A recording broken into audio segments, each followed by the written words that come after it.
আমার ঘরের বাইরে থাকে রাখো হরি, ডান দিকের পড়শি আমার আল্লাহ রাখা। কে বলতো এক বৃন্তে দুটি কুসুম, কে বলতো একই গাছের দুটি শাখা। রাখো হরি মজুর ছিল কারখানাতে, আল্লাহ রাখা খিদিরপুরে জাহাজ ঘাটে। হপ্তা যা পায় মোটামুটি দিন চলে যায়, দুঃখে সুখে দুজনেরই সময় কাটে। মাঝখানে যে আমি ফুলেই গেছি, ধর্ম বা জাত কি যে আমার কেউ জানে না। রাখো হরি আল্লাহ রাখা ভেবেই মরে, আমার নিজের অবস্থাটা কেউ মানে না। আল্লাহ রাখা শুধুই চাচা খোদায় ডরাও, আমি বলি খোদা তো নয়, খিদেই ডরাই। এর চেয়ে বড় শত্রু তো আর নেই এদেশে, তার বিরুদ্ধে আমার জেহাদ প্রাণের লড়াই। রাখো হরি মানে দাদা বাক্যি রাখো, কষ্ট যা পাই সবই আগের জন্ম পাবে। ইহকালে হরিনামের জপ না নিলে পরকালে পড়তে হবে মনস্তাপে। এসেই বলি তোমার হরি মাথায় থাকুন, পাপের বোঝা দাও চাপিয়ে আমার ঘাড়ে। তোমার মতো ভক্ত জনের বইলে বোঝা, এতেও যদি আমার কিছু পুণ্যি বাড়ে। এভাবে দিন চলছিল বেশ। হঠাৎ শ্রী হিসে সাপের মতন গুজব ছাড়ায় পীর সাহেবের মাঝারে এক মানুষ মরা গুরু সিং পড়েছে বামুন পাড়ায়।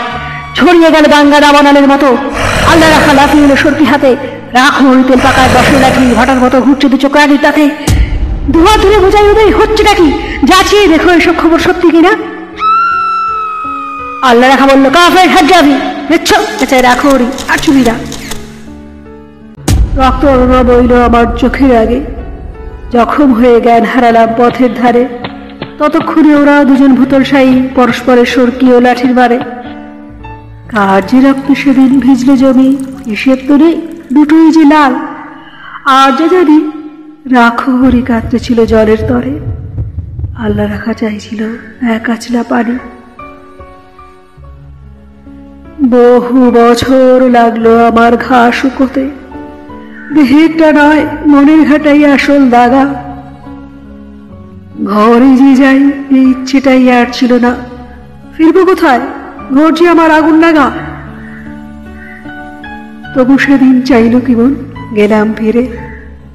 আকাশটা নীল, অলস দুপুর, ওই সে পাড়ায় উঠছে ফরিং, কোথাও গ্লানি চিহ্ন তো নেই, ইতস্তত ভাঙা বাড়ির দেয়াল ছাড়া। আমবাগানটা তেমনি আছে, শীতল ছায়া, গাছের নিচে কুড়িয়ে রাখা আমের ঝুড়ি, টলটলে জল। তালপুকুরের পাড় ডিঙিয়ে কাদের দুটি দস্যি ছেলে ওরাই ঘুরি। হঠাৎ যেন বাজের মতো চমকে দিয়ে এক নিমিষে দেওয়া হলো মনের ধোকা।